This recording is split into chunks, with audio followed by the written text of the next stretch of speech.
কলকাতা টিভিতে আপনাদের সকলকে স্বাগত। আপনাদের সঙ্গে রয়েছে আমি অঙ্কুর। শুরু করছি আরো 12। কসবায় অ্যাক্রোপলিস মলে আগুন, আতঙ্ক। অ্যাক্রোপলিস মলে ধোঁয়া দেখা যায়। অ্যাক্রোপলিস মলের একেবারে সর্বোচ্চ ফ্লোরে রয়েছে রেস্তোরাঁ এবং সেখানে আগুন লেগেছে বলে প্রাথমিকভাবে জানতে পারা যাচ্ছে। বিশদে জানবো এ সম্পর্কে আমাদের সঙ্গে রয়েছেন আমাদের প্রতিনিধি রিয়া মাঝি। রিয়া, কি জানতে পারা যাচ্ছে?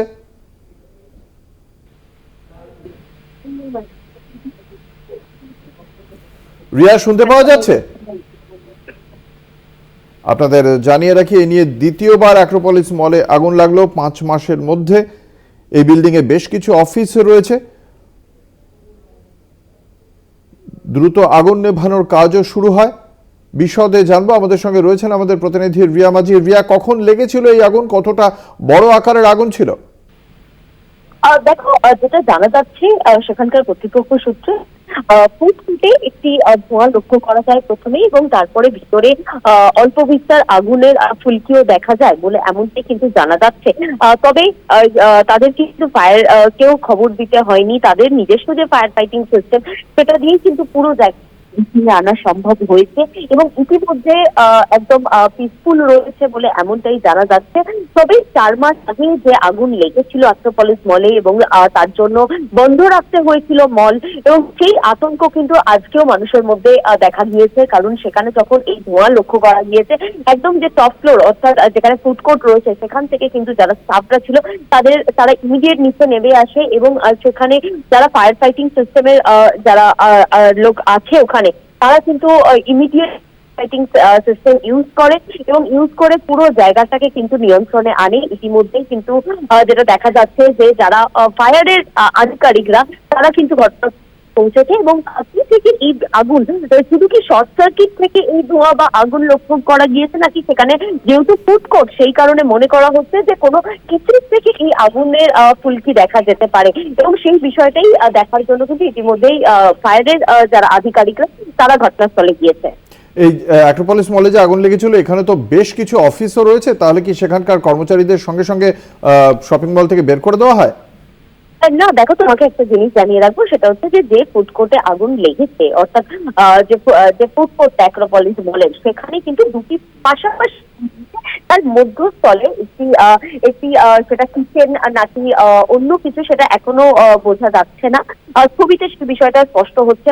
তবে যেটা সেখানে বলছে যে তাদের যারা ফায়ার ফাইটিং সিস্টেম যারা আধিকারিকরা রয়েছে, তারা এই পুরো বিষয়টাকে নিয়ন্ত্রণে এনেছে, কিন্তু সেটা কিচেন থেকে আগুন নাকি সেই বিষয়টা এখনো স্পষ্ট নয়। এবং সেহেতু একটা জায়গায়, একটা সার্টেন জায়গায় কোনোভাবে ছড়িয়ে পড়েনি। সেই কারণের জন্য কিন্তু আশেপাশে যে অফিস, যেখানে আমরা জানি যে সেখানে এসডিএ এর অফিস রয়েছে, সেই অফিস অব্দি কিন্তু এই ঘটনাটা যায়নি।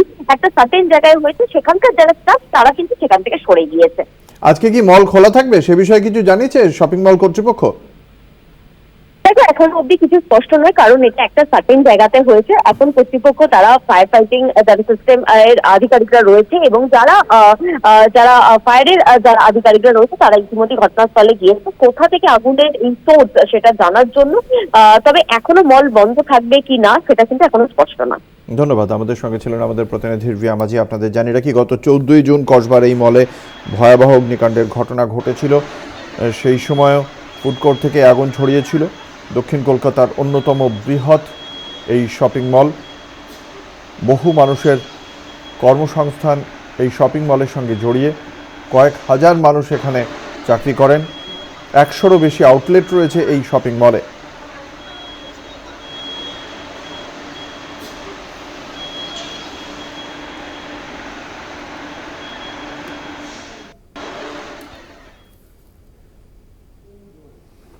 নিউ টাউনে আগুনে ভস্মীভূত প্রায় 5টি দোকানে আগুন লাগায়। 7 থেকে 8টি সিলিন্ডার বিস্ফোরণের ঘটনাও ঘটেছে বলে জানতে পারা যায়। ঘটনাস্থলে যায় দমকলের ইঞ্জিন। আমাদের সঙ্গে রয়েছেন আমাদের প্রতিনিধি শাকিল মুস্তাক। শাকিল, কখন আগুন লেগেছিল?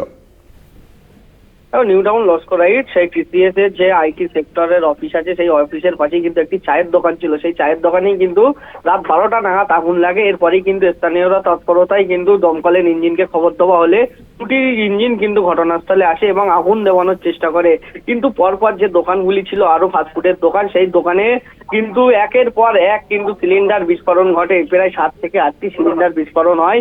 এরপরেই কিন্তু আরো সংখ্যায় মানে দমকলের ইঞ্জিনের সংখ্যা আরো বাড়ানো হয়।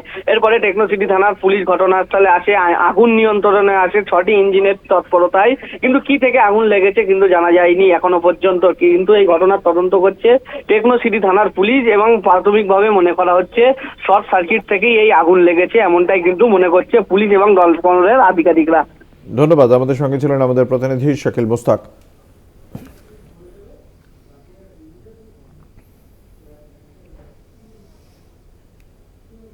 রবিবার রাতে শিয়ালদায় ভেঙে পড়ে বিপজ্জনক বাড়ির একাংশ, ধ্বংসস্তূপে চাপা পড়ে মৃত্যু হয় দুজন শ্রমিকের। ইন্টালি এলাকার বাড়িটিতে অ্যাসিড কারখানা ছিল বলেই প্রাথমিকভাবে জানতে পারা যাচ্ছে। ঘটনাস্থল পরিদর্শনে যান মেয়র ফিরহাদ হাকিম।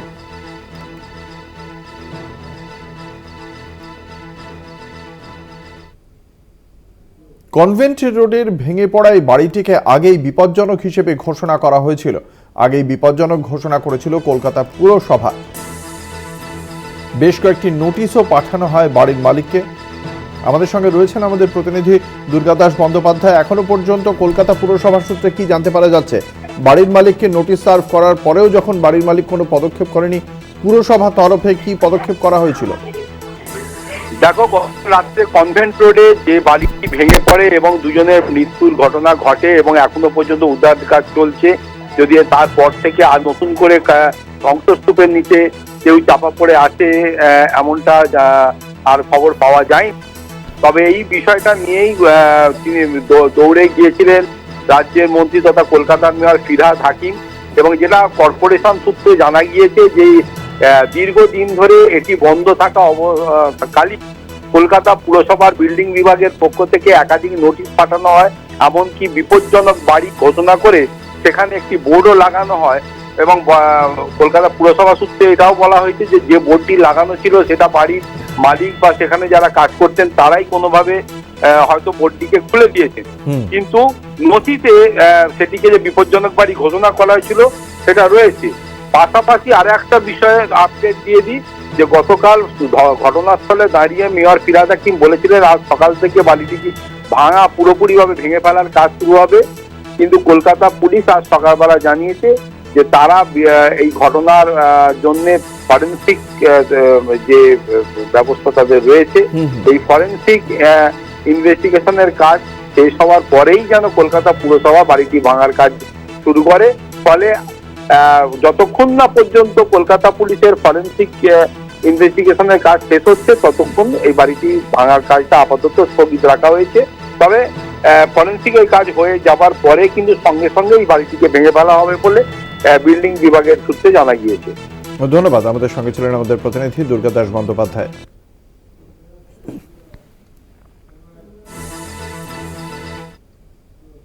কসবার কাউন্সিলর সুশান্ত ঘোষকে খুনের চেষ্টার ঘটনা এবং সেই ঘটনার তদন্তে নয়া মোড় পাওয়া গেল। যে স্কুটিটি ব্যবহার করা হয়েছিল পালানোর জন্য আপনারা সেই ছবি দেখেছিলেন, সেই স্কুটির নাম্বার প্লেটটিও ভুয়ো বলে এই মুহূর্তে জানতে পারা যাচ্ছে। বিশদে জানব। আপনারা দেখতে পাচ্ছেন সেই ছবি, ঘটনার মুহূর্তের ছবি। আততায়ী আসে, গুলি চালানোর চেষ্টা করে কাউন্সিলর সুশান্ত ঘোষকে লক্ষ্য করে, যদিও পিস্তলটি খারাপ থাকায় গুলি চলেনি। তারপরেই সেই স্কুটি চেপে পালিয়ে যাওয়ার চেষ্টা করে তারা। কথা বলবো, আমাদের সঙ্গে রয়েছেন আমাদের প্রতিনিধি রিয়া মাঝি। রিয়া, কি জানতে পারা যাচ্ছে এই সেকেন্ড হ্যান্ড স্কুটির সম্পর্কে? কে এর মালিক, সে কবে বিক্রি করেছিল, সেই বিষয়ে কি তথ্য পাচ্ছে পুলিশ? কাউন্সিলরকে খুনের চেষ্টায় নয়া তথ্য পেয়েছে ইতিমধ্যেই তদন্তকারী আধিকারিকরা, যেখানে দেখা যাচ্ছে যে ঘটনার সময় যে ব্যবহার করা হয়েছিল যে স্কুটি আমরা সিসিটিভিতে দেখতে পাচ্ছি, যেখানে এক ব্যক্তি সে স্কুটি নিয়ে পালিয়ে যাচ্ছে, সেই যে স্কুটি তার নাম্বার ধরেই কিন্তু তদন্ত প্রক্রিয়া এগোচ্ছিল গোয়েন্দারা, এবং সেই সময় তারা দেখতে পায় যে এই যে স্কুটির নাম্বার সেটা কিন্তু ভুয়ো, অর্থাৎ ফেক স্কুটির নাম্বার। এবং সেটা নিয়ে যখন তারা তদন্ত যত এগিয়েছে তারা দেখেছে যে সেটি একটি ফেক স্কুটির নাম্বার এবং সেই স্কুটিটা সেকেন্ড হ্যান্ড। এবং এই যে গুলজার তাকে নিজেদের হেফাজতে নেওয়ার পরে তাকে লাগাতার জিজ্ঞাসাবাদ থেকে কিন্তু এই বিষয়টা স্পষ্ট হয়েছে পুলিশ যে সেই স্কুটি সেকেন্ড হ্যান্ড কেনা হয়েছিল। গুলজার সেই স্কুটিটি কিনেছিল, যে ব্যক্তির থেকে কিনেছিল সেই ব্যক্তিকে ইতিমধ্যে চিহ্নিত করা হয়েছে। তাকেও জিজ্ঞাসাবাদ করছে পুলিশ যে কি কারণে, কত টাকার বিনিময়ে তাকে দিয়েছিল এবং তিনি এই ঘটনার সঙ্গে কোনোভাবে জড়িত বা তিনি এই বিষয়টা জানতেন কিনা, বা তিনটা স্কুটি আদেও তাকে দিয়েছিল নাকি ভাড়া দিয়েছিল নাকি পুরোপুরি দিয়ে দিয়েছিল বিক্রি করার জন্য, এই পুরো বিষয়টা জানার চেষ্টা করছে। তবে এই মুহূর্তে যেমনটা জানা যাচ্ছে যে স্কুটির যে নাম্বার প্লেট সেটা ফেক ইউজ করা হয়েছিল এবং ডেডিকেটেডলি ফেক ইউজ করা হয়েছিল যাতে পুলিশ বুঝতে না পারে, এবং সেই স্কুটি সেকেন্ড হ্যান্ড কিনেছিল গুলজার এবং সেই স্কুটির নাম্বার পরবর্তীকালে চেঞ্জ করে দেওয়া হয়েছিল। ধন্যবাদ। আমাদের সঙ্গে ছিলেন আমাদের প্রতিনিধি রিয়া মাঝি।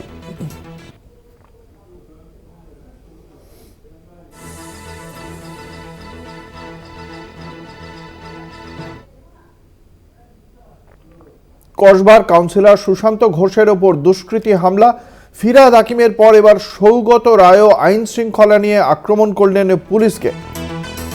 সাংসদ সৌগত রায় তিনি এই বিষয়ে পুলিশের দিকে আঙুল তুলেছেন, কি বলেছেন বিশদে জানবো। আমাদের সঙ্গে রয়েছেন আমাদের প্রতিনিধি জয়ন্ত মজুমদার। জয়ন্ত, কি বলেছেন সাংসদ? এমনটা বলছেন, এর আগেও ফিরহাদ হাকিম বলেছেন যে পুলিশের বিষয়ে, পুলিশের ভূমিকা প্রসঙ্গে একটা কথা। তো দমদম লোকসভা কেন্দ্রের সাংসদ সৌগত রায় ঠিক একই রকম সুর ছড়ালেন। তিনি মঞ্চ থেকে পরিষ্কারভাবে দাবি করলেন যে পুলিশ কি করছে, পুলিশের ভূমিকা একেবারে নিষ্ক্রিয় হয়ে পড়েছে। তার যে কথা, সেই কথা অনুযায়ী তিনি বোঝালেন এবং তিনি এই মূলত দাবি করলেন অঙ্কুরদা যে বিহার, অর্থাৎ বিহার থেকে কি করে দুষ্কৃতী দৌরাত্ম্য এই বাংলার বুকে বেড়ে যাচ্ছে। তুমি যদি কলকাতার কাউন্সিলরের ঘটনা দেখো সেটা একরকম, তার পরিপ্রেক্ষিতে কিন্তু তুমি তারপরে কামারহাটি, টিটাগড় এবং পশ্চিমবঙ্গের বিভিন্ন জেলায় যদি তুমি একটু প্রত্যক্ষ করো দেখবে সেখানেও কিন্তু কোনো না কোনোভাবে বিহার, ঝাড়খণ্ড থেকে দুষ্কৃতী দৌরাত্ম্য কিন্তু সেখানে আছে এবং কিন্তু পিস্তল একটা আমদানি রপ্তানির ব্যাপারে চলছে। তো সেটা কি করে চলছে, বর্ডার কেন সিকিউরিটি নয়, এই বিষয়ে কিন্তু তিনি পুলিশকে দোষারোপ করেছেন এবং পুলিশকে আরো সক্রিয় হতে হবে। কারণ পুলিশ মানুষের পরিষেবা দেওয়ার জন্য থাকে, এই পুলিশ যদি ভাবে নিষ্ক্রিয় হয়ে যায় তাহলে তো দুষ্কৃতী দৌরাত্ম্য বেড়ে যাবে। অর্থাৎ পুলিশের ভূমিকা নিয়ে কিন্তু তীব্র সমালোচনা এবং তীব্র কিন্তু এই বিষয়ে কিন্তু ক্ষোভ প্রকাশ করেছেন সাংসদ সৌগত রায়। ধন্যবাদ। আমাদের সঙ্গে ছিলেন আমাদের প্রতিনিধি জয়ন্ত মজুমদার। কি বলেছেন সৌগত রায় শোনাব। পুলিশকে তো মানুষ মাইনে দেয়, পুলিশ পুজোর সময় ভালো কাজ করেছে, কিন্তু কি করে কলকাতা শহরে বিহার থেকে 9mm পিস্তল আসছে এটা তো ভাবা দরকার। পুলিশ কি করে, আমাদের যে বর্ডারগুলো আসে সেখানে দেখার কেউ লোক নেই আর পুলিশ কাউকে ধরতে পারে না।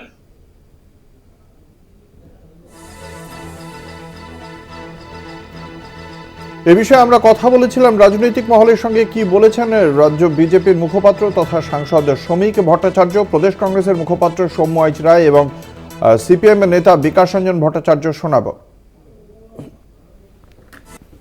এই মিউনিসিপ্যালিটি গুলোর গ্রুপ ডি, গ্রুপ সি চাকরি কি করে বিক্রি হয়ে গেল অন্যান্য ডিস্ট্রিক্টের কাছে, সৌগত রায় খবর নিন। আর ফিরহাদ হাকিম একবার ভালো করে খবর নিন, উনি জানেন পুরোটাই। যে সুশান্ত ঘোষের কে কেউ গুলি করতে চেয়েছিল তার সে কারণটা তো রাজনৈতিক নয়। সুশান্ত ঘোষ ফুটপাতের ওপরে কত দোকান দিয়েছে, ওই ওয়ার্ডে কত সরকারি জমির ওপরে বেআইনি হোটেল চলছে, ওখানে কত মানুষের জমি জোর করে তার জন্য বাধ্য করা হয়েছে তাদের বিক্রি করতে। খবরটা নিন। এই প্রশ্নটা সংবাদ মাধ্যমের কাছে না বলে প্রশ্নটা মাননীয় মুখ্যমন্ত্রীকে করতে বলুন, সৌগত বাবুকে। আসলে বাংলার আইন শৃঙ্খলার পরিণতি যে তলানিতে গেছে, পরিস্থিতি যে তলানিতে গেছে, এটা সৌগত বাবুরা খুব ভালো করে অনেকদিন থেকে জানতেন। এই ভাগের লড়াই, গোষ্ঠীদ্বন্দ্ব, তার যে পরিণতি, সেই পরিণতিগুলো হচ্ছে, এটা ভাগের লড়াইয়ের গল্প। আর বহির রাজ্য থেকে যে আসছে, সৌগত বাবুদের প্রশ্ন করা উচিত যে নেমন্তন্নটা কারা করে নিয়ে আসছে। তারা তো এমনি এমনি চলে আসে, নিশ্চয়ই তাদেরকে কেউ ডেকে আনছে। তো কারা ডেকে আনছে সেটা খুঁজে বার করুন। দেখুন, সৌগত বাবুরা এতদিন খুব সানন্দে এই সমস্ত বিহার, উত্তরপ্রদেশের গুন্ডাদের নিয়ে এসেছেন, সেখানকার লোকেদের এনে এখানে ক্যান্ডিডেট করেছেন, গুন্ডামি করে ভোটে জিতিয়েছেন। এখন সেই গুন্ডারা তাদের শেয়ার তো নেবেই। সুশান্ত ঘোষ তার কাটমানির শেয়ারটা চাই, দুদিনভাবে হয়তো সৌগত বাবুর কাটমানির শেয়ারও চাইবে। এখন বিপদে পড়ে গিয়ে অকারণে পুলিশকে দোষ দিয়ে লাভটা কি? আজ কয়লা পাচার কাণ্ডের চার্জ গঠনের দ্বিতীয় পর্বের শুনানি। আসানসোলের সিবিআই এর বিশেষ আদালতে মামলার শুনানি রয়েছে। এর আগে এই মামলা শুনানি ছিল 7ই সেপ্টেম্বর, তারপর সেই মামলা শুনানি যায় 14ই নভেম্বর। 14ই নভেম্বর শুরু হয় শুনানি। কথা বলবো, আমাদের সঙ্গে রয়েছেন আমাদের প্রতিনিধি। আপনাদের জানিয়ে রাখি যে 14ই নভেম্বর শুরু হয় শুনানি। অভিযুক্তদের 3টি ভাগে ভাগ করে শুনানি হয়েছে এবং আজকে এই মামলার প্রেক্ষিতে যারা অভিযুক্ত তারা আত্মপক্ষ সমর্থনে আদালতের কাছে বক্তব্য রাখবেন এবং তারপরেই এই মামলার ক্ষেত্রে তার পরবর্তী পর্যবেক্ষণ জানাবে আসানসোলের বিশেষ সিবিআই আদালত।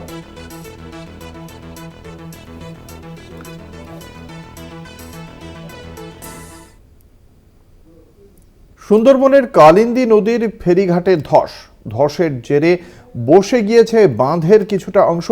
রাস্তা নদীগর্ভে চলে যাওয়ার আশঙ্কায় আতঙ্কে রয়েছেন সুন্দরবনবাসী। হিঙ্গলগঞ্জ ব্লকের দুলদুলি ফেরিঘাটের ঘটনা, রীতিমতো জীবনের ঝুঁকি নিয়ে চলছে ঘাট পারাপার। আমাদের সঙ্গে রয়েছেন আমাদের প্রতিনিধি সঞ্জিত চক্রবর্তী। সঞ্জিত, কি জানতে পারা যাচ্ছে এই বিষয়ে? এখনো পর্যন্ত প্রশাসনিক কি পদক্ষেপ হয়েছে? দেখো, উত্তর 24 পরগনার যে প্রত্যন্ত সুন্দরবন হিঙ্গলগঞ্জ ব্লকের যে দুলদুলি গ্রাম পঞ্চায়েতের যে কালিন্দী নদীর যে ফেরিঘাট রয়েছে, জেটিঘাট, সেই জেটিঘাটে কিন্তু আচমকায় মাটির স্খলন সরে গিয়ে সেখানে কিন্তু 20 ফুট মতো নদী বাঁধ বসে গেছে, যার ফলে একদিকে পাকা কংক্রিটের যে প্লিয়ার সেটা বেঁকে নদীগর্ভে চলে যাওয়ার মতো আশঙ্কা রয়েছে ওখানকার বাসিন্দারা। অন্যদিকে রাস্তা নদীর পাড়ে যে ইটের রাস্তা সেটাও ধস নামতে শুরু করেছে। এই ঘটনা সাত সকালে হতেই কিন্তু এলাকায় যথেষ্ট আতঙ্কিত হয়ে পড়েছেন সাধারণ মানুষ যারা পারাপার করে, অর্থাৎ সুন্দরবনের প্রান্তিক মানুষরা যারা এই নদী অর্থাৎ এই জলযানের ওপর নির্ভর করে পারাপার করে, তারা রীতিমতো শঙ্কিত। এবং ইতিমধ্যে কিন্তু বিডিও অর্থাৎ দেবদাস গাঙ্গুলি তিনি পদক্ষেপ করেছেন। তারপর তিনি বলেছেন যে তিনি বিষয়টা শুনেছেন, যত দ্রুত সম্ভব এই সংস্কার করা হবে। কিন্তু এই নদীবাঁধ যদি আরো দীর্ঘতর বসতে শুরু করে তাহলে কিন্তু বড়সড় বিপদের মুখে পড়তে পারে সুন্দরবনের এই দুলদুলি অঞ্চলের বিস্তীর্ণ অঞ্চলের মানুষ। পাশাপাশি এই যে জেটি রয়েছে, যে পাকা জেটি ঘাট, সেই জেটির যে দুটো প্লিয়ার ইতিমধ্যে কিন্তু 90 ডিগ্রি অ্যাঙ্গেলে কিন্তু বেঁকে বসে গেছে, সেটা নদীগর্ভে চলে যাওয়ার আশঙ্কা বোধ করছে প্রান্তিক মানুষেরা এবং তার মধ্যেই কিন্তু যাতায়াত করছে সাধারণ মানুষ। কিন্তু ইতিমধ্যে এই প্রশাসনিক তৎপরতা শুরু হয়েছে, তারা চাইছেন দ্রুত এই নদীবাঁধের যে জেটি যে প্লিয়ার সংস্কার হোক, অন্যদিকে নদীবাঁধ সংস্কার হোক, না হলে কিন্তু আগামী দিনে সময় যত যাবে আগামী দিনে কিন্তু এই ভয়ঙ্কর নদীবাঁধ কিন্তু নদীগর্ভে চলে যেতে পারে, এমনটা তারা শঙ্কিত। সকলে গোটা পরিস্থিতির উপর নজর রেখেছে জেলা প্রশাসন। ধন্যবাদ। আমাদের সঙ্গে ছিলেন আমাদের প্রতিনিধি সঞ্জিত চক্রবর্তী। এই ঘটনা নিয়ে স্থানীয় গ্রামবাসী এবং প্রশাসনের পক্ষ থেকে বিডিও তাঁদের কি প্রতিক্রিয়া শোনাবো। ধস নেমেছে এখানে। কোথায় এটা? এটা হলো ওই দুলদুলি, হ্যাঁ, জেটিঘাটে ধস নেমেছে। কতটা আতঙ্ক আছে সবাই, প্রত্যেকে আতঙ্কে, সবাই দুধ দিয়ে যাচ্ছে আর জেটিঘাট ভেঙে পড়ে যাচ্ছে। যে কখন কি হয়ে যাবে কোনো ঠিক ঠিকানা নেই। জায়গাটা অনেক দিন ধরে এইভাবে দুরবস্থার মধ্যে আমাদের চলছে। অনেক দিনে অনেকে বলেছি এই জায়গাটা কি হচ্ছে, মেরামতি করছে না, কি হচ্ছে কি একটা জলাশয় আছে, যেটা রিপোর্ট পেলাম, জলাশয় থেকে ওই জলটা ড্রেনের একটা আছে, কানেক্টার আছে, সমান একটু দিকে নেমেছে। মেজর কিছু না, মানে ফেরিঘাটে কোনো সমস্যা হচ্ছে না, কিন্তু আশেপাশে একটু সমস্যা হচ্ছে। হুমকি দিয়ে জমি দখলের অভিযোগ। বেসরকারি আবাসন তৈরির জন্য চাষিদের কাছ থেকে বলপূর্বক দখল নেওয়ার অভিযোগ। এই অভিযোগ এসেছে বীরভূমের বোলপুরের মহকুমা শাসককেও এই বিষয়টি সম্পর্কে অবহিত করা হয়েছে। লিখিত অভিযোগ জানিয়েছেন জমিহারারা, এমনটাই জানতে পারা যাচ্ছে। 52 বিঘা জমি জুড়ে তৈরি হচ্ছে বেসরকারি আবাসন। বিলাসবহুল কটেজ তৈরি করে চলছে বিক্রি। অভিযোগ, এই প্রকল্পের জন্য প্রায় 22 বিঘা জমি বলপূর্বক লিখিয়ে নেওয়া হয়েছে। এই জমির মধ্যে রয়েছে আদিবাসী এবং চাষিদের জমি, তার উপর আবার রয়েছে জমি মাফিয়াদের হুমকি। পাট্টা বর্গা জমির মালিকদের বাড়িতে গিয়ে হুমকি দেওয়া হচ্ছে, জমি দিবি নাকি ছেলের মাথা নিবি। বাধ্য হয়ে মাটি ও তালপাতার ঘরে বাস করছেন জমিহারা চাষিদের পরিবারগুলি। যখন ভয় দেখিয়ে বলে দিলে ছেলে নেবে, জমি নেবে না, ছেলের মাথা নেবে, তখন ভয়ে ছেড়ে দিলাম। আবার কি উঠবো, তারপর আবার এদিকে তখন সব আসতে লাগলো, দলবন্দি মানে করতে লাগলো, ধমকি সমসি দেখাইলে। আর সরকারের অফিসে যেগুলো অফিস আছে সেই অফিসগুলোতে আমরা সব জায়গায় গিয়েছি, সেখানে আমরা সবার সাথে দেখা করেছি এবং আমরা সমস্ত আমাদের সমস্যা বলেছি। আমাদের যে 37 জনের যে পাট্টা জমি আছে সেখানে আমরা চাষাবাদ করতে পারছি না, এখন আমাদের জমিটা চলে গেছে। জমি মাফিয়াদের বিরুদ্ধে বোলপুর মহকুমা শাসকের কাছে লিখিত অভিযোগ দায়ের করেছেন প্রায় 30 জন জমিহারা। পাশাপাশি বোলপুর জেলা ভূমি ও ভূমি সংস্কার দফতরের আধিকারিকের কাছেও লিখিত অভিযোগ দায়ের করেন তারা। কিছুদিনের মধ্যেই ওই যে জায়গাটা সেটা যাদের নামে রেকর্ড হয়েছিল যে কৃষ্ণচরিত বলে যে কোম্পানি এবং যারা সবুজপত্র 2 করছেন তাদের সেই জমি সেই কয়েক মাস আন্দোলনের পরেই সেটা কিন্তু ভেস্ট হয়ে যায়, কারণ সরকার তদন্ত করে দেখে যে হ্যাঁ ওটা সত্যিই ওটা আদিবাসীদের নামেই ছিল। 11 তারিখ একটা হিয়ারিং হয়েছে, ওখানে হাইকোর্ট সরকারকে চেয়েছেন যে কি অবস্থায় জমিটা আছে। আমাদেরকে আশ্বস্ত করা হয়েছে ওটা 1 নম্বর খতিয়ানে নিয়ে এসছে। আমরা এখন চাইছি জমিটা অবিলম্বে পাট্টাধারীরা পাক। যদিও এই বিষয়ে মুখে কুলুপ আবাসন কর্তৃপক্ষের। আদালতে মামলা নিষ্পত্তি না হওয়া পর্যন্ত এই বিষয়ে কোনো কথা বলতে নারাজ আবাসন কর্তৃপক্ষ।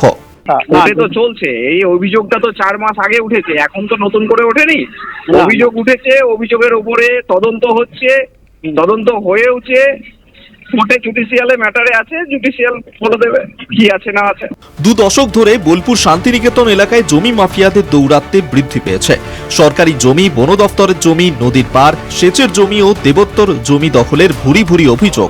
শীঘ্রই বিষয়টি সুরাহার দাবি জানিয়েছেন জমিহারারা। সমস্যা সমাধান না হলে শীঘ্রই বৃহত্তর আন্দোলনে যাওয়ার হুঁশিয়ারি জমিহারাদের। বীরভূম থেকে মনা বীরবংশীর রিপোর্ট, কলকাতা টিভি।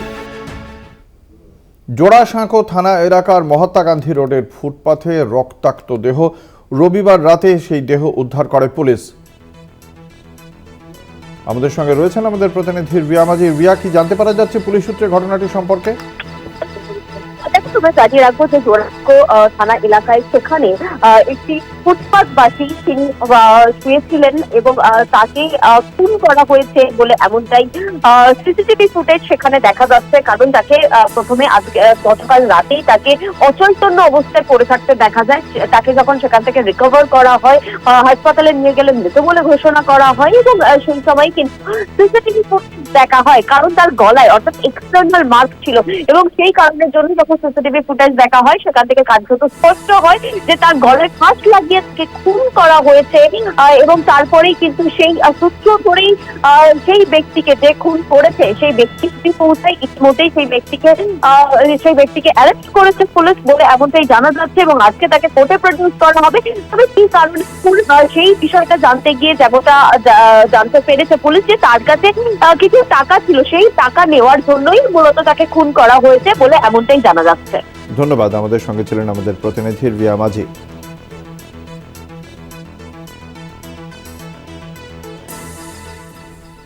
বিচারকের বিরুদ্ধে আইনজীবীকে অপমানের অভিযোগ।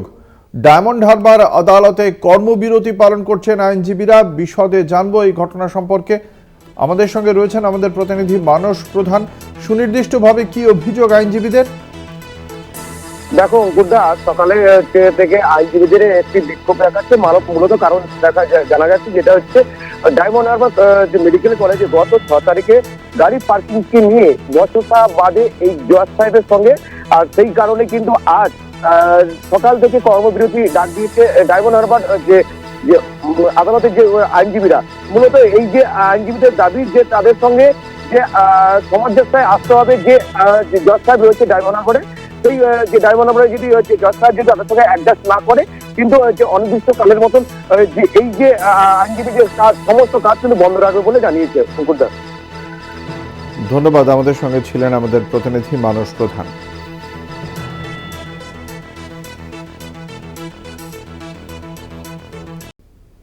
ফের হিংসার আগুনে জ্বলছে মণিপুর। মণিপুরের অগ্নিগর্ভ পরিস্থিতি নিয়ে বৈঠক ডেকেছেন মুখ্যমন্ত্রী এন বীরেন সিং। আজ সন্ধ্যায় বিজেপি এবং শরিক দলের বিধায়কদের নিয়ে তিনি বৈঠক করবেন বলেও জানতে পারা যাচ্ছে। আপনারা সকলেই জানেন এর আগে 6 জনকে অপহরণ করে জঙ্গিরা এবং সেখানে তারপরে তাদের মরদেহ ভেসে আসে নদীতে। সেই 6টি মৃতদেহ উদ্ধার হওয়ার পর মণিপুর জুড়ে অশান্তি ছড়িয়ে পড়ে। মেইটেই গোষ্ঠীর মানুষজন তারা হামলা চালায় বিধায়কদের বাড়িতে। এই মুহূর্তে কি পরিস্থিতি বিশদে জানবো। আমাদের সঙ্গে রয়েছেন আমাদের পলিটিক্যাল এডিটর আশিস চট্টোপাধ্যায়। আশিস দা, সর্বশেষ কি পরিস্থিতি? দেখুন অঙ্কুর, মণিপুরে কিন্তু রাজনৈতিক জল গড়াতে শুরু করেছে। রবিবার ওখানে বিজেপির জোট সঙ্গী এনপিপি তারা সমর্থন প্রত্যাহার করে নেয় এবং যে চিঠি এনপিপি প্রধান তথা মেঘালয়ের মুখ্যমন্ত্রী কনরাড কে সাংমা বিজেপির সর্বভারতীয় সভাপতি জগৎ প্রকাশ নাড্ডাকে লিখেছেন, সেই চিঠির মূল কথা হচ্ছে মণিপুরে হিংসা, জাতিগত দাঙ্গা থামাতে সম্পূর্ণ ব্যর্থ হয়েছেন বীরেন সিং।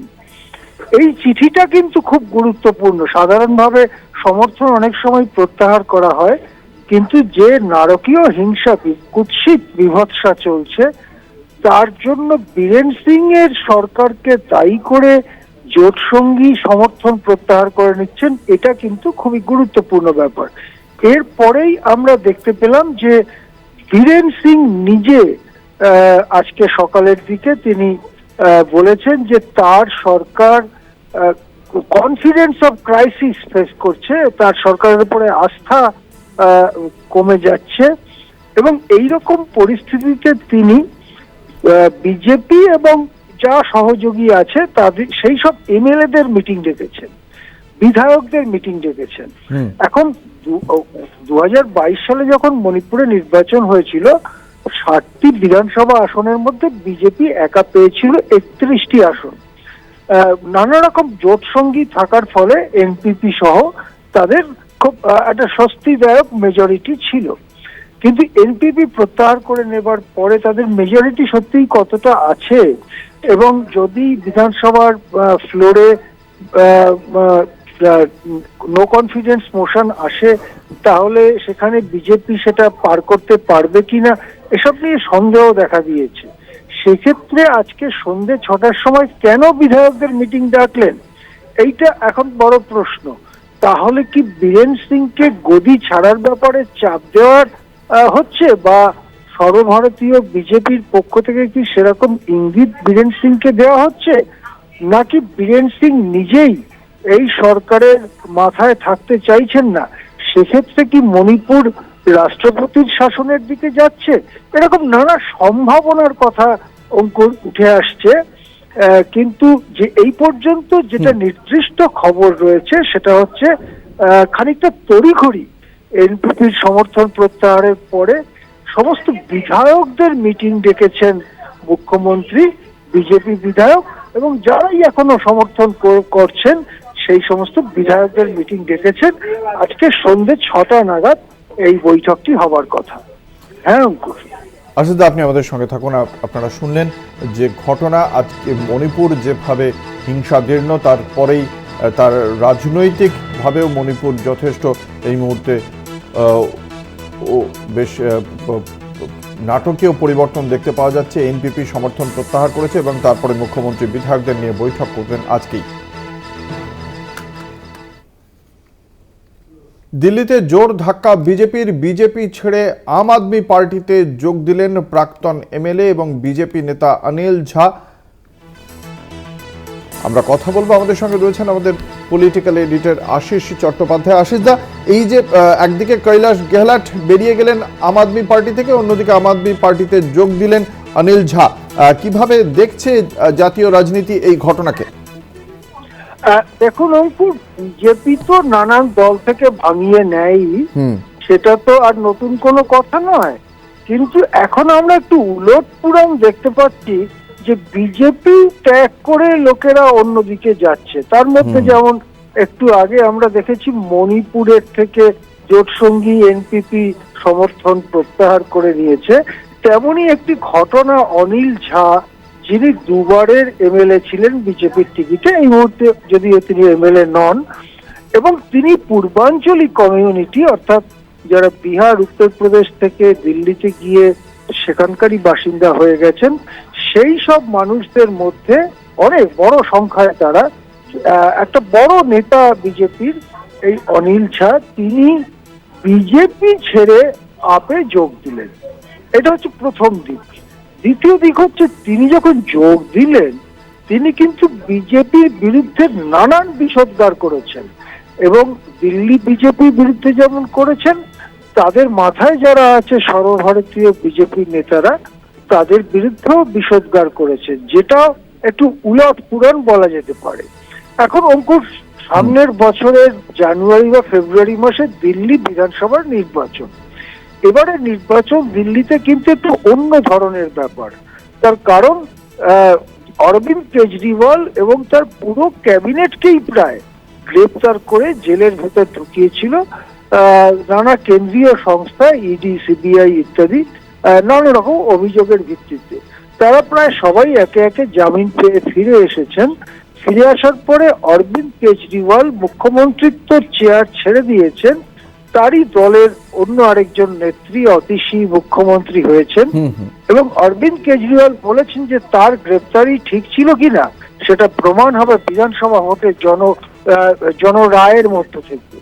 সেই পরিস্থিতিতে একজন গুরুত্বপূর্ণ এবং জনপ্রিয় বিজেপি নেতা বিজেপি ছেড়ে আপে যোগ দিচ্ছেন, এটা কিন্তু খুবই রাজনৈতিক তাৎপর্য পায়। হ্যাঁ, ধন্যবাদ। আমাদের সঙ্গে ছিলেন আমাদের পলিটিক্যাল এডিটর আশিস চট্টোপাধ্যায়।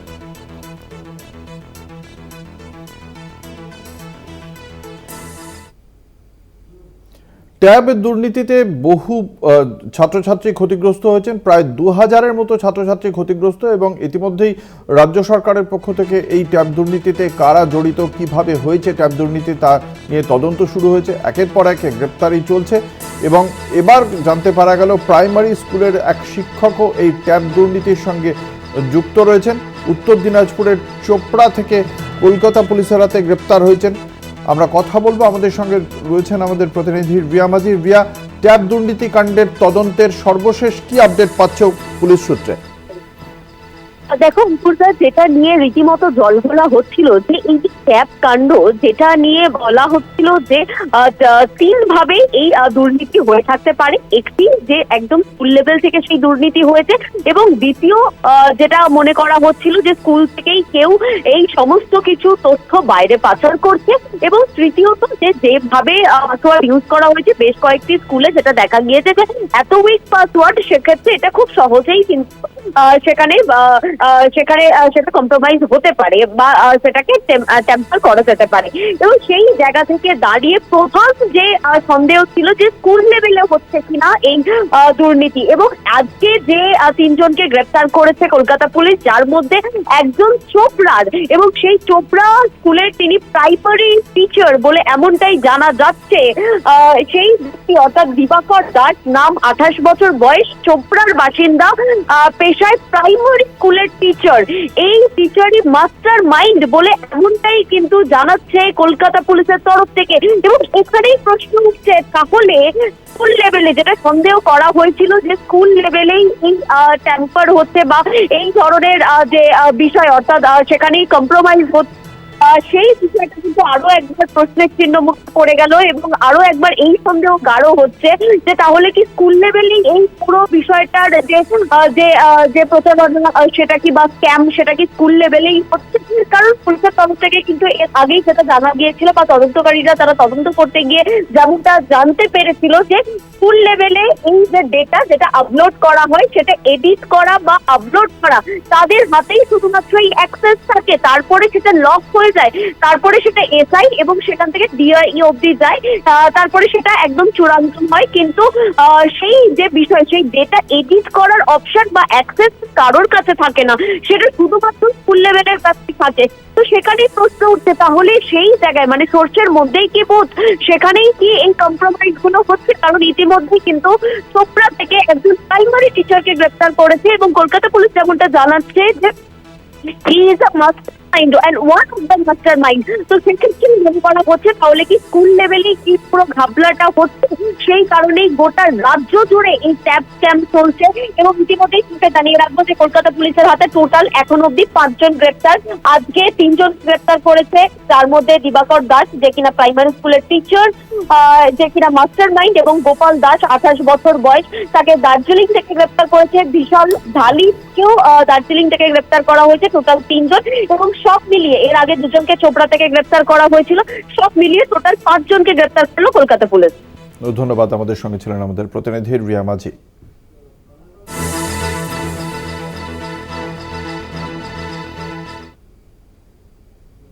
কাজ না করে অগ্রিম টাকা নিয়ে সুপারি কিলার নিরুদ্দেশ। এই সুপারি কিলারকেই খুন করার জন্য অগ্রিম টাকা দেওয়া হয়েছিল। পানাগড়ের ঘটনা বিশদে জানবো। আমাদের সঙ্গে রয়েছেন আমাদের প্রতিনিধি সুজিত ভট্টাচার্য। সুজিত, কি জানতে পারা যাচ্ছে ঘটনাটি সম্পর্কে? দেখো অঙ্কুর, সকালবেলাতে এক ব্যক্তিকে এলাকার মানুষ তারা আটক করে জিজ্ঞাসাবাদ করে। সুমিত পাসওয়ান নামের ওই ব্যক্তি, তিনি এলাকাবাসীকে জানায় যে দীনেশ সাউ নামের এক ব্যক্তি, তারই প্রতিবেশী, তাকে খুনের জন্য বরাদ দেওয়া হয়েছিল 50,000 টাকায়। তার কথা হয় এবং সেই মতো সে 20,000 টাকা অগ্রিমও নিয়েছিল। প্রায় 1 বছর আগে সেই তাদের কথা হয় এবং তারপর থেকেই এই সুমিত পাসওয়ান সে নিরুদ্দেশ হয়ে যায়। গত কয়েকদিন আগে সে বাড়ি ফেরার পরেই পানাগড়ে তার বাড়িতে তার যায় দীনেশ সাউ নামের ব্যক্তি, এবং কেন সেই কাজ করেনি এবং যে অগ্রিম টাকা নিয়েছিল সেই অগ্রিম টাকাও তাকে ফেরত নেওয়ার জন্য বারবার তাকে চাপ দিয়ে শুরু করে। এর মধ্যেই দুজনের ভেতরে তর্কাতর্কি শুরু হয়। বিষয়টি এলাকাবাসীর মধ্যে ছড়িয়ে পড়ে এবং প্রকাশ্যে আসার পরেই আজ সকালে এলাকাবাসী এবং যে ব্যক্তিকে খুনের বরাদ দেওয়া হয়েছিল অর্থাৎ জয়প্রকাশ রায়, সেই জয়প্রকাশ রায়কেও ডাকা হয় এবং বিষয়টি সকলের সামনে স্বীকার করে সুমিত পাসওয়ান যে 20,000 টাকা সে অগ্রিম নিয়েছিল এবং ওই ব্যক্তিকে খুন করার জন্য। এরপরেই ঘটনাস্থলে কাকসা থানার পুলিশকে খবর দেওয়া হলে কাকসা থানার পুলিশ আসে।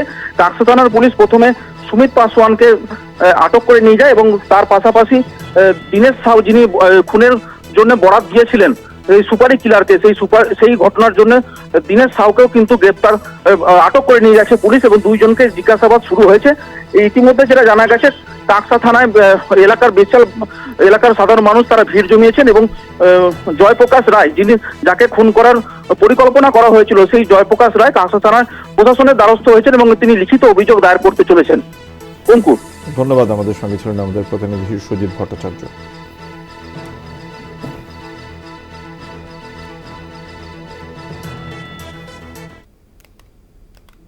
চন্দননগর হাসপাতালের ছাদ থেকে ঝাঁপ দিয়ে আত্মঘাতী রোগী। এই ঘটনায় খুব স্বাভাবিকভাবেই চাঞ্চল্য ছড়িয়েছে। কিভাবে হাসপাতালের ছাদে রোগী পৌঁছে গেলেন, এই ঘটনা কিভাবে ঘটেছে তা খতিয়ে দেখা হচ্ছে বলে জানতে পারা যাচ্ছে। কথা বলবো, আমাদের সঙ্গে রয়েছেন আমাদের প্রতিনিধি তাপস চক্রবর্তী। তাপস, এখনো পর্যন্ত হাসপাতাল সূত্রে বা পুলিশ সূত্রে এই ঘটনা সম্পর্কে সুনির্দিষ্ট কি তথ্য জানতে পারা গিয়েছে? দেখো, এই ঘটনার পরই কিন্তু আজ সকালে কিন্তু যে আমাদের মুখ্য জেলা স্বাস্থ্য আধিকারিক তিনি এবং চন্দননগর হাসপাতালের সুপার, যারা 2জন মিলে কিন্তু ওই ঘটনাস্থল পরিদর্শন করেছেন, অর্থাৎ যেখান থেকে ঝাঁপ দিয়ে আত্মঘাতী হয়েছে রোগী। তবে যে বিষয়টা যে জানা যাচ্ছে যে পেটে ব্যথা, রক্তবমির উপসর্গ নিয়ে এই চন্দননগর হাসপাতালে ভর্তি হয়েছিলেন চন্দননগর মহাডাঙ্গার বাসিন্দা প্রকাশ বাইন, বয়স 43। কিন্তু গতকাল রাতে যেমনটা জানা যাচ্ছে যে হঠাৎই আক্রমণাত্মক হয়ে ওঠেন সে এবং নার্সদের টেবিল থেকে একটি কাঁচি নিয়ে অন্য রোগী ও নার্সদেরও আক্রমণ করতে উদ্যত হয়।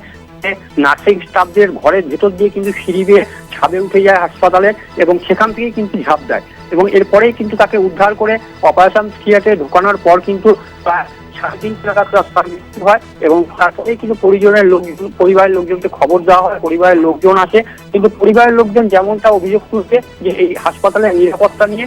তবে ঘটনার পরই কিন্তু সকালে জেলা মুখ্য স্বাস্থ্য আধিকারিক তিনি এবং হাসপাতালের সুপার, হাসপাতালের রোগী ছাদে পৌঁছে যাচ্ছে, এই বিষয়ে হাসপাতাল কর্তৃপক্ষ কি বলছে তাপস? দেখো, হাসপাতালের যে সুপার তিনি কিন্তু যেমনটা জানাচ্ছে যে নিরাপত্তা ব্যবস্থা হাসপাতালে যথেষ্টই আছে এবং এই রুগী হঠাৎই আক্রমণাত্মক হয়ে গিয়ে কিন্তু সে যে নার্সদের যে ঘরের ভেতর সিঁড়ি ঘর আছে সেইখান দিয়ে কিন্তু আচমকা উঠে গিয়ে কিন্তু সেখান দিয়ে ঝাঁপ দেয়। তবে এই বিষয়টা যে হঠাৎই যে এরকম ঘটনা ঘটিয়ে ফেলবে এটা কিন্তু মানে আশা করা যায়নি। তবে হাসপাতালের নিরাপত্তা ব্যবস্থা যথেষ্ট আছে, কিন্তু আজকেই জেলা স্বাস্থ্য আধিকারিক এবং এবং এরপরে যেন এরকম ঘটনা না ঘটে তার জন্য বিষয়গুলো খতিয়ে দেখে। ধন্যবাদ। আমাদের সঙ্গে ছিলেন আমাদের প্রতিনিধি তাপস চক্রবর্তী।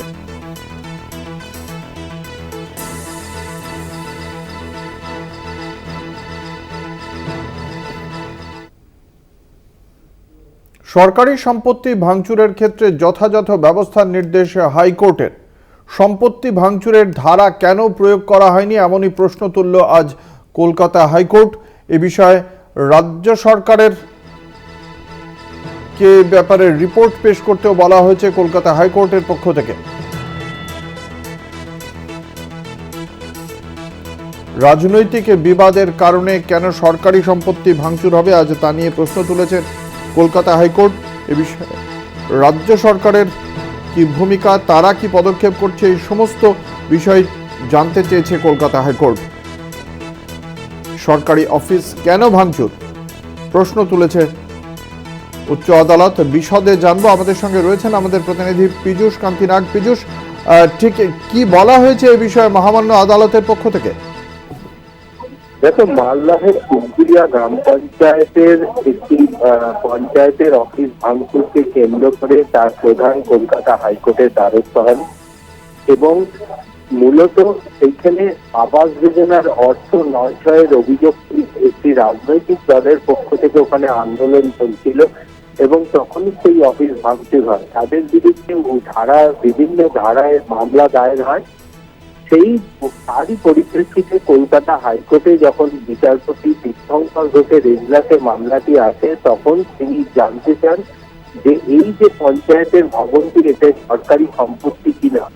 কিন্তু এসআইডিতে দেখা যায় যে তাদের বিরুদ্ধে সরকারি সম্পত্তি নষ্টের অভিযোগে যে নির্দিষ্ট ধারা দেওয়া প্রয়োজন, সেই ধারার কোনো উল্লেখ নেই। এতেই বিচারপতি বলেন যে যে কোনো রাজনৈতিক দলই হোক না কেন, যদি সেখানে সরকারি সম্পত্তির ক্ষতিগ্রস্ত হয় তাহলে সেখানে উপযুক্ত ধারায় সেই মামলা রুজু করে তার তদন্ত হওয়া প্রয়োজন। তাই বিচারপতি ফের রাজ্য প্রশাসনকে নির্দেশ দিয়েছেন এবং সেখানে প্রস্তাব দিয়েছেন যে ওই ধারা ওই মামলায় সংযুক্ত করা যায় কিনা এবং এই সংক্রান্ত বিষয়ে একটি রিপোর্ট কলকাতা হাইকোর্টে জমা করতে হবে। আগামী 17 জানুয়ারি এই মামলার পরবর্তী শুনানির দিন এই রিপোর্ট জমা করে প্রশাসনকে জানাতে হবে যে সরকারি সম্পত্তি ভাঙচুরের প্রেক্ষিতে উপযুক্ত ধারা প্রয়োগ করে তদন্ত করা হচ্ছে কিনা। ধন্যবাদ। আমাদের সঙ্গে ছিলেন আমাদের প্রতিনিধি পীযূষ কান্তি নাগ।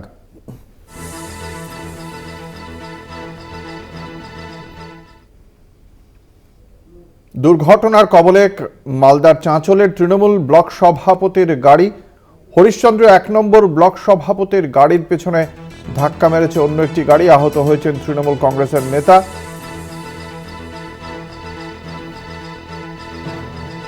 আপনাদের জানিয়ে রাখি, হরিশ্চন্দ্রপুর 1 নম্বর ব্লক সভাপতির গাড়ির পেছনে অন্য একটি গাড়ি ধাক্কা মারে এবং তার ফলে আহত হয়েছেন ওই তৃণমূল কংগ্রেস নেতা। ইতিমধ্যেই এই দুর্ঘটনার তদন্ত শুরু করা হয়েছে পুলিশের পক্ষ থেকে। তাকে প্রাণে মারার ষড়যন্ত্র করা হয়েছিল বলেই দাবি করেছে ওই তৃণমূল কংগ্রেস নেতা।